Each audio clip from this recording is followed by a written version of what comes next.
The night I found out my wife was pregnant, I was sitting in my car outside a hospital, staring at my reflection in the windshield and trying to decide whether I deserved to go inside. The irony still makes me sick. For years, I had begged for that moment. I thought a child would fix us. I thought love, the kind you swear in front of family and friends, was strong enough to carry two damaged people across any distance. I was wrong. Pain ended up teaching me everything love couldn't. 3 years earlier, when I met Emily, she was sitting alone at a mutual friend's birthday party, pretending to scroll through her phone to avoid conversation. I remember noticing how out of place she looked. Not shy, just guarded. I recognized that look because I wore it too. We started talking over cheap beer and bad music. She told me she'd just moved to the city after leaving a long relationship. I told her I'd spent the last year burying myself in work after my father died. We didn't flirt much that night. We compared scars. That was the first thing I loved about her. She didn't need to impress me. She just existed honestly. Within a month, we were inseparable. Within 6 months, we had moved into my apartment. People warned us we were going too fast. I thought they were jealous. Emily had this way of making small moments feel sacred. Sunday mornings with burnt pancakes. Late-night drives with no destination. Sitting on the kitchen floor at 2 a.m. because neither of us could sleep, talking about childhood fears like we were still those kids. When I proposed, it wasn't dramatic. No cameras. No restaurant full of strangers. Just the two of us on our balcony during a thunderstorm. She said yes before I even finished the sentence. The first year of marriage was easy. Almost suspiciously easy. We were that couple who held hands at the grocery store. The couple who still laughed at private jokes in public. I thought that meant we were solid.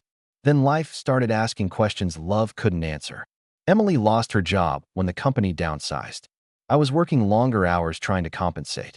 At first, we told ourselves it was temporary. She would find something better. I would slow down eventually. We just had to push through.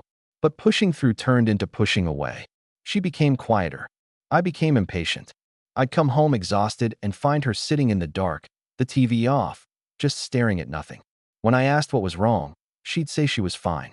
When she asked why I was distant, I'd say I was just tired. We both lied because the truth felt heavier than silence. The first real fight happened over something stupid. Dishes in the sink. It escalated faster than either of us expected. She accused me of treating her like a burden. I accused her of giving up on herself. The words came out sharp and careless. I saw the exact moment something cracked in her eyes. We apologized. We promised to do better. We meant it. But once you've seen how easily love can turn into ammunition, you can't unsee it. Months passed. The tension settled into the walls. We still said, I love you. But it started sounding like routine maintenance rather than truth. I convinced myself this was normal. Marriage isn't always fireworks. Sometimes it's just endurance. Then came the conversation about kids. Emily brought it up gently, like she was testing fragile glass. She said maybe having something bigger than ourselves to focus on would help. I latched onto that idea like a drowning man grabs driftwood. A baby. A fresh start. A reason to stay connected. We tried for almost a year. Each negative test hit her harder. I told her it didn't matter, that we had time, that we were fine. But I could see the way she blamed herself. I could feel the quiet resentment growing between us, unspoken but present. One night, after another failed month, she broke down in the bathroom. I found her sitting on the cold tile, holding the test in her hand like it had betrayed her personally. She looked so small. I'm broken, she whispered. I knelt in front of her and swore she wasn't. I told her we'd figure it out together. I believed that in the moment. I wanted to. But wanting something and being capable of it are not the same. The doctor appointments started after that. Tests, blood work, clinical explanations delivered in neutral tones. Turns out the issue wasn't her. It was me. Low count, low motility, words that reduced my masculinity to numbers on a chart. I smiled in the office. I told Emily it was fine. Science could fix anything these days. But inside, something twisted. I had spent months watching her carry guilt that belonged to me. And instead of feeling relieved, I felt ashamed. That's when I began to withdraw for real. I stayed later at work. I avoided conversations about treatment options. I told myself I was protecting her from my insecurity. The truth was uglier. I couldn't stand the look of sympathy in her eyes. Love had asked me to be vulnerable. I chose pride instead. The distance grew, subtle at first. Fewer touches. Fewer shared laughs. We moved around each other like careful strangers. Then, one evening, she told me she was late. She stood in the doorway of our bedroom, holding a small white stick, her hands shaking. For a second, I thought she was about to tell me she was leaving. Instead, she said, "It's positive." My heart should have exploded with joy. Instead, it froze. Because I knew the numbers. I knew the odds. And in that silence between us, something darker than doubt began to form. I didn't accuse her that night. I wish I could say it was because I trusted her. The truth is, I was afraid of what would happen if I didn't. Emily was crying, but not the desperate, shattered kind of crying I'd seen in the bathroom months before. This was overwhelmed, almost disbelieving relief. She kept repeating, "I can't believe it. I can't believe it." I hugged her. I even lifted her off the ground for a second like they do in movies. I told her we did it. I told her I was proud of us. Every word tasted like metal in my mouth. That night, while she slept with her hand resting over her stomach, I lay awake staring at the ceiling. The doctor had said our chances of conceiving naturally were extremely low. Not impossible, but low enough that we had started discussing IVF. We hadn't even scheduled it yet. So how? My brain kept searching for logical explanations. Maybe the stress had affected the test results. Maybe the numbers were wrong. Maybe miracles exist. Or maybe I was the fool in a story everyone else already understood. Over the next few days, I studied her. Not openly. Subtly. I watched how she texted. How she moved. Whether she seemed guilty. She didn't. She was glowing. Planning. Downloading pregnancy apps. Sending me screenshots about the size of the embryo. She asked me to come to the first ultrasound. I said yes without hesitation. If she was lying, she was the best actress I had ever seen. But the doubt didn't leave. It grew roots. A week later, I did something I'm not proud of. I checked her phone while she was in the shower. I didn't find anything dramatic. No secret contacts saved under fake names. No obvious flirtation. Just normal conversations with friends. Work emails. A group chat with her sister. But I also realized something else. If she had cheated, it wouldn't have started with the pregnancy. It would have started months earlier. During the fights. During the silence. During the nights I chose work over her. And that possibility hurt more than the idea of betrayal itself. The ultrasound appointment arrived faster than I expected. We sat in the waiting room, surrounded by other couples. Some looked nervous. Some looked exhausted. One man was holding his partner's hand like she might disappear. Emily squeezed my fingers. "You're quiet," she said. "Just thinking," I replied. The technician turned the screen toward us after a few minutes. There it was. A tiny flicker. A heartbeat. I felt something inside my chest break open. Not in pain. In awe. That was real. Whatever doubts I had, that tiny, stubborn rhythm was real. Emily started crying again. I wiped her tears. I kissed her forehead. And for a moment, I believed none of the dark thoughts mattered. But doubt is patient. A few nights later, I came home early. I hadn't told her. I just wanted to surprise her with takeout from her favorite place. Her car was in the driveway. The lights were on. When I opened the front door, I heard her laughing.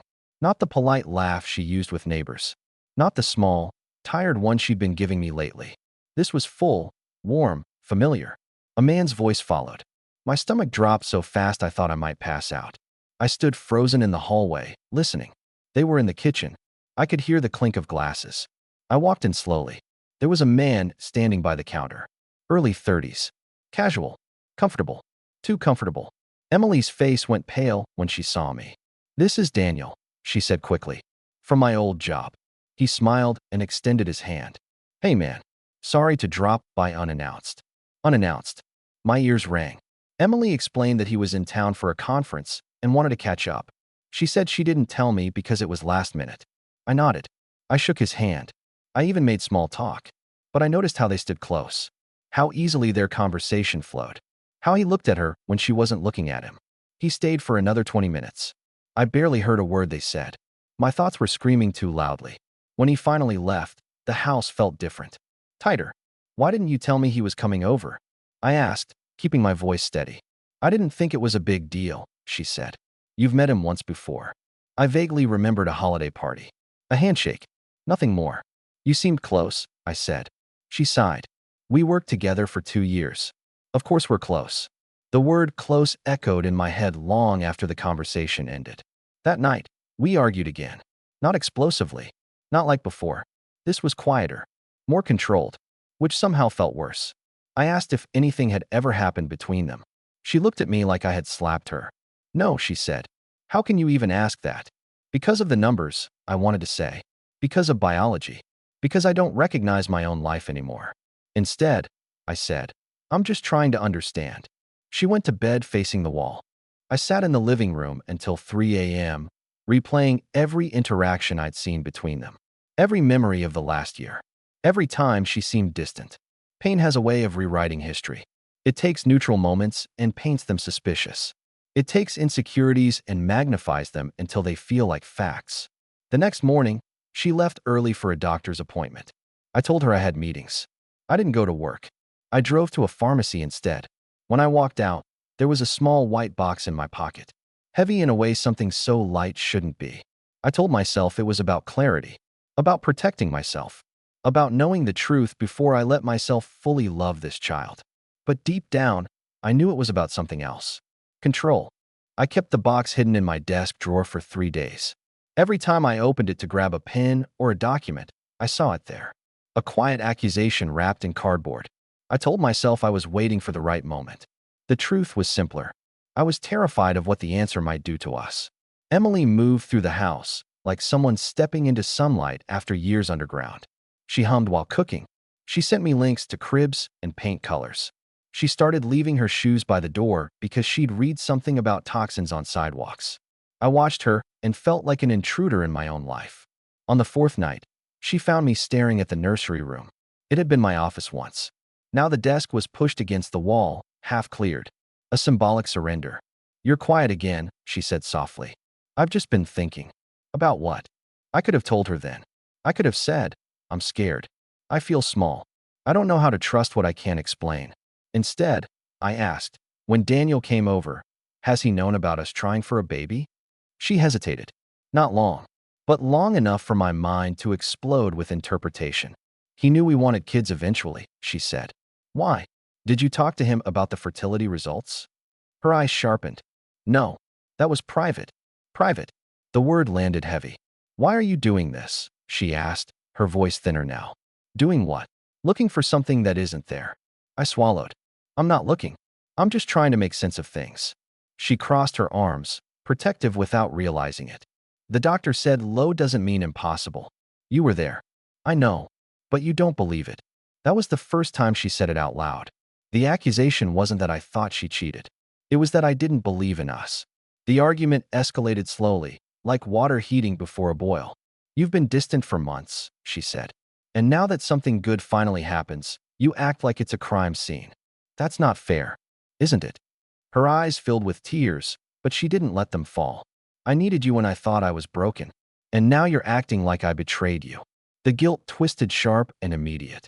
Because in a way, I was the one betraying her. Not with another person, but with suspicion. That night, after she fell asleep, I took the box out of the drawer and placed it on the kitchen table. In the morning, she saw it. She didn't scream. She didn't throw it at me. She just stared at it like it was a foreign object that had materialized out of nowhere. You bought a paternity test, she said flatly. I opened my mouth, but no defense sounded convincing even in my own head. It's not because I think you. Then why? I force myself not to look away. Because I need to know. Her expression changed in a way I'll never forget. Not anger. Not even hurt. Disappointment. After everything, she whispered. You still think I would do that to you? I don't think, I said. I'm afraid. She shook her head slowly. Afraid of what? That I'd cheat? Or that you're not enough? The second question hit harder because it was the truth I'd been avoiding. I already feel like I failed you, I admitted. With the fertility stuff? With how distant I've been. I can't build a life on maybe. Her voice cracked. And you think I can build one on you doubting me? Silence stretched between us. Finally, she picked up the box. Fine, she said. We'll do it. If that's what it takes for you to feel like this is real. The test arrived a week later. We followed the instructions mechanically. Swabs. Sealed envelopes. A courier pickup. Those days of waiting were the longest of my life. We barely spoke. Every interaction felt like walking across thin ice. She stopped sending me baby updates. I stopped pretending everything was normal. At night, I would rest my hand on her stomach when she was asleep, trying to feel something. Movement. Connection. Proof. I told myself that if the test came back confirming I was the father, I would never doubt her again. I would confess everything. I would rebuild what I had cracked. And if it didn't? I didn't let my mind finish that sentence. The email came on a Tuesday afternoon while I was at work. I stared at the subject line for a full minute before opening it. Probability of paternity, 99.99%. My knees nearly gave out. I read it 3 times. Then a fourth. Each time, the numbers stayed the same. The child was mine.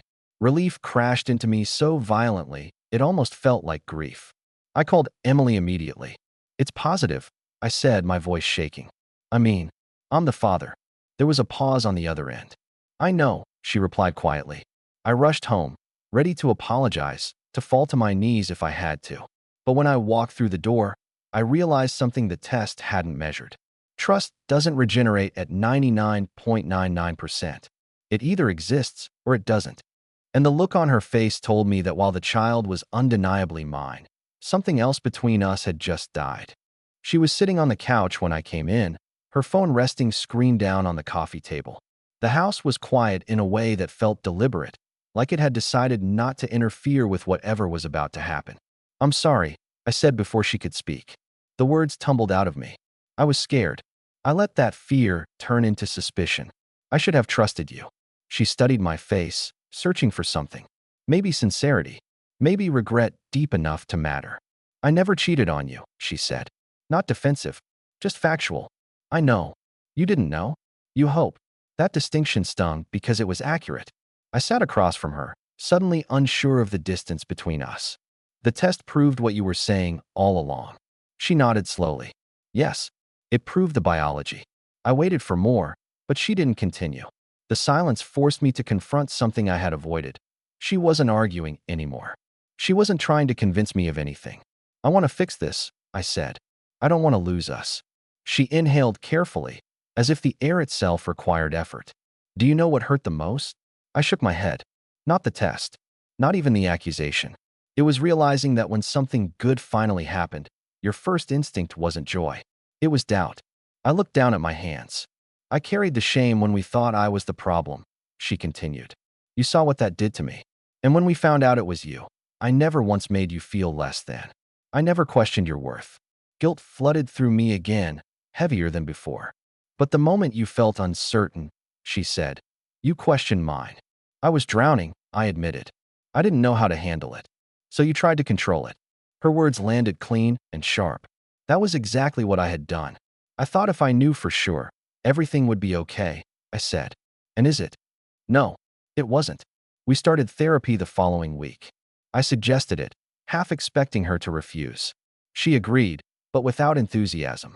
The therapist asked uncomfortable questions. About my father's death. About my need to feel capable. About why infertility felt like a verdict on my identity. I didn't have answers at first. Just fragments. Anger. Embarrassment. A constant fear of being replaceable. Emily spoke less in those sessions, but when she did, it was precise. "I need a partner," she said during one appointment. "Not someone who loves me only when he feels strong." That sentence followed me everywhere.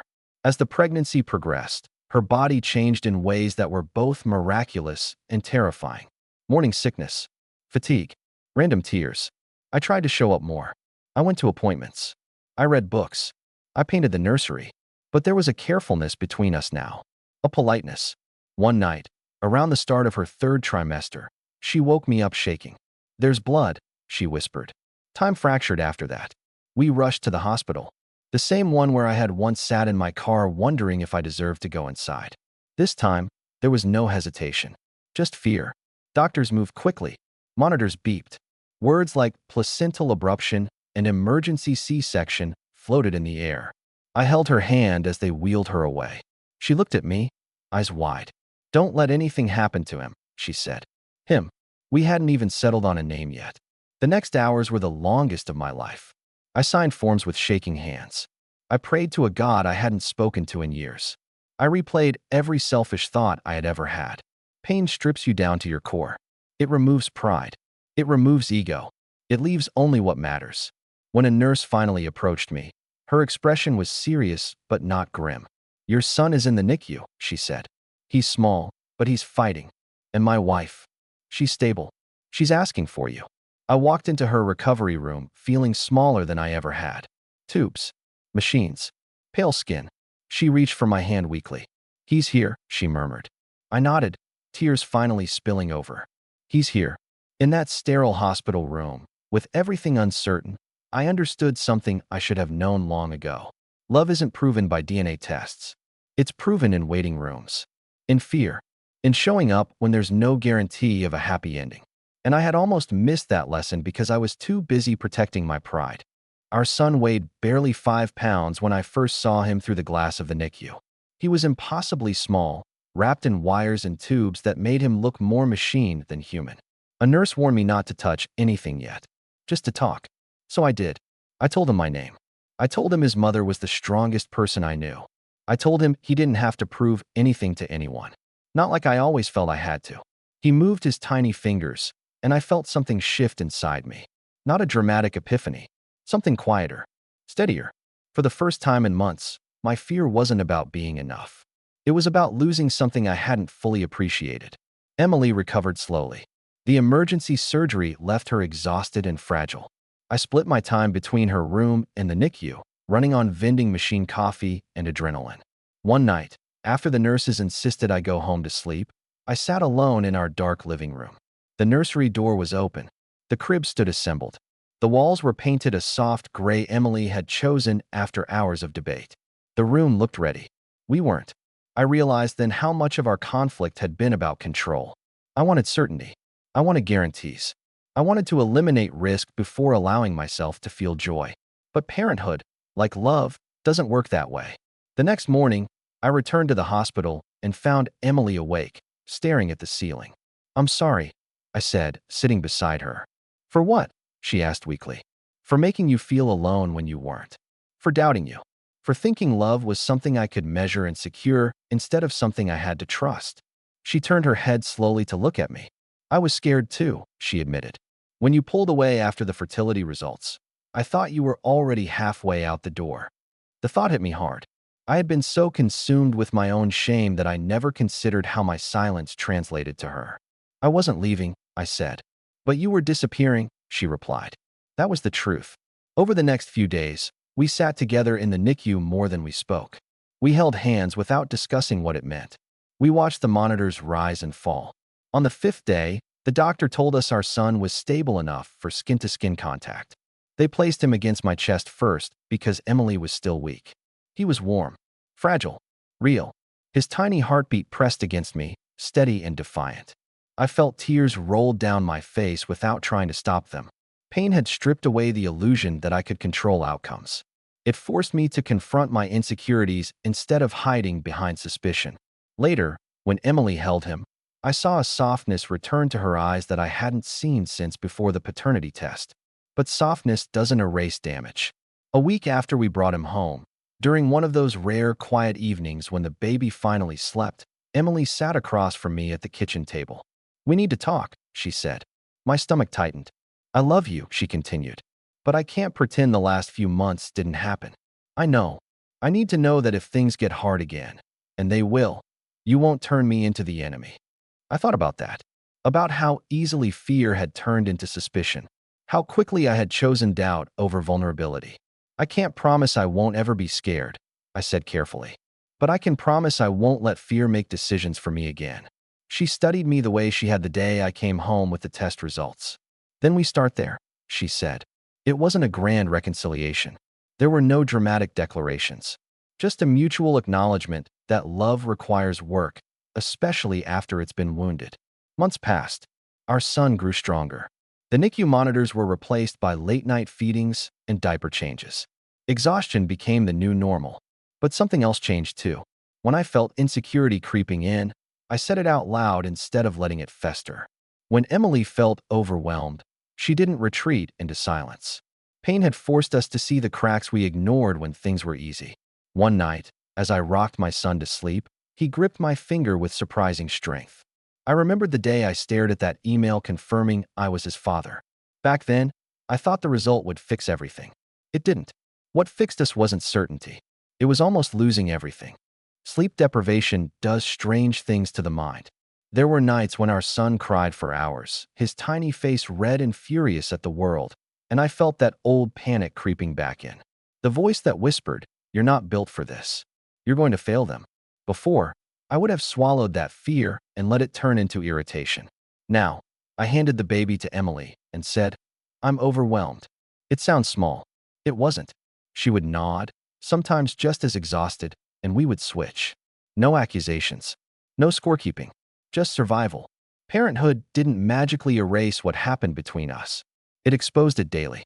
Every diaper change at 3 a.m. was a reminder that love is less about grand gestures and more about consistency. About showing up. Around the time our son turned 4 months old, Daniel texted Emily. I saw the notification pop up while she was in the shower. For a split second, the old version of me stirred. Suspicion. Tightness in my chest. Instead of grabbing her phone, I waited. When she came out, I said, "Daniel messaged you." She didn't flinch. She picked up her phone and read it in front of me. "He's asking how the baby is," she said. "He saw the birth announcement online. And, and I'm going to send him a picture and say we're tired but happy." She paused, then added, "If that makes you uncomfortable, tell me." It didn't. Not the way it would have before. "No," I said honestly. "It doesn't." And it didn't because something fundamental had shifted. I wasn't afraid of being replaced anymore. I was afraid of becoming someone I didn't respect. Pain had forced me to look at myself without excuses. A few weeks later, I ran into Daniel at a grocery store. He recognized me first. We stood there awkwardly between shelves of cereal. "Hey," he said. "How's the little guy?" "He's good," I replied. There was a brief silence, and then he said something I hadn't expected. "Emily talked about you a lot when we worked together." "In a good way." I frowned slightly. "She always said you were steady. Safe." The irony almost made me laugh. I thanked him and left shortly after. In the parking lot, I sat in my car for a minute, absorbing what he'd said. Steady. Safe. I hadn't been either during the worst of it. That evening, I told Emily about the encounter. She listened quietly. "I did talk about you," she admitted. "Even when things were hard." "Why?" "Because even when you were pulling away, I believed you were hurting. Not malicious." That word stayed with me. Malicious. I hadn't meant to hurt her. But intention doesn't erase impact. On our son's first birthday, we kept the celebration small. Just immediate family. Balloons. A cake he mostly destroyed with his hands. At one point, while everyone else was outside, Emily and I stood in the kitchen watching him smear frosting across his face. "We survived," she said softly. "Barely," I replied. She looked at me, not with the fragile caution from months ago, but with something steadier. "I don't think love failed us," she said. "I think we misunderstood it." "How?" "We thought love was supposed to prevent pain. But it doesn't. It just gives you someone to face it with." I thought back to the hospital, the NICU, the paternity test, the nights of silence. Pain had exposed every weakness I tried to hide. It showed me how quickly I could turn fear into accusation, how pride could disguise itself as logic. Love hadn't taught me those lessons. Losing almost everything had. Later that night, after everyone left and our son finally fell asleep, I stood alone in the nursery. The same room I once stared at, unsure if I deserved to walk inside. Now it was filled with toys, blankets, evidence of a life that didn't ask for perfection, only presence. Emily came up behind me and wrapped her arms around my waist. "You're quiet," she said, echoing words from a lifetime ago. "Just thinking," I replied. "About what?" "About how close I came to ruining this." She rested her head against my back. "But you didn't." "No, I didn't. Because pain forced me to choose differently." There's a moment every parent talks about, but never really explains. It's the first time your child looks at you like you are their entire world. For me, it happened on an ordinary Tuesday. I was sitting on the living room floor after work, tie loosened, shirt wrinkled, mentally drained. Our son had just learned to crawl properly. He wobbled toward me with reckless determination, fell once, then tried again. When he finally reached me, he pulled himself up using my knee and looked straight into my face. No doubt, no hesitation, just trust, the kind I almost destroyed in my marriage. He laughed and pressed his forehead against mine, and I felt that old version of myself, the one obsessed with certainty, with proof, with guarantees, finally loosen its grip. Because this child didn't know about percentages. He didn't care about pride. He didn't need me to be invincible. He needed me to be present. That night, after we put him to bed, Emily and I sat on the couch in comfortable silence. Not the fragile silence from before. A different one. Earned. I've been thinking, I said. She smiled faintly. That usually leads somewhere intense. Probably, I admitted. I used to believe love was about never doubting each other, about always feeling secure. And now I think it's about what you do when doubt shows up. She turned toward me fully. I doubted you, I continued. Not because of what you did, but because of what I felt about myself. I was ashamed. I felt inadequate. And instead of saying that, I turned you into the threat. She didn't interrupt. I thought being a man meant being certain, being strong, having answers. When the fertility results came back, I felt exposed, small, and I couldn't tolerate that feeling. Emily reached for my hand. I never needed you to be certain, she said. I needed you to be honest. That sentence felt like the final piece of a puzzle I'd been assembling since the hospital parking lot. Pain had cornered me. It stripped away the image I tried to maintain. It showed me how fragile my ego was, how easily fear could twist love into suspicion. But it also forced me to grow. Months turned into a year. Our son took his first steps between us, wobbling from her arms to mine. Every milestone felt like quiet redemption, not because it erased what happened, but because we faced it instead of pretending it didn't exist. On our 4th wedding anniversary, we went back to the same balcony where I proposed during that thunderstorm. No dramatic speeches, no perfect sunset, just the city humming below us. I was so sure that night, I said. So sure love was enough. She leaned against the railing. It is, just not in the way we thought. I nodded. Love didn't stop us from hurting each other. It didn't prevent fear from creeping in. It didn't guarantee loyalty beyond a doubt. What it did was give us a reason to confront ourselves, to admit when we were wrong, to stay when it would have been easier to leave. I used to think the worst thing that could happen to me was discovering the child wasn't mine. I was wrong. The worst thing would have been discovering I let my insecurity destroy the family we were building. Pain taught me what love couldn't. That trust isn't a feeling you wait for. It's a decision you make, especially when you're scared. That vulnerability isn't weakness. It's responsibility. That pride is louder than love if you let it be. Some nights, when the house is finally quiet, I still remember sitting in that hospital parking lot, wondering if I deserved to walk inside. Now I understand something I didn't then.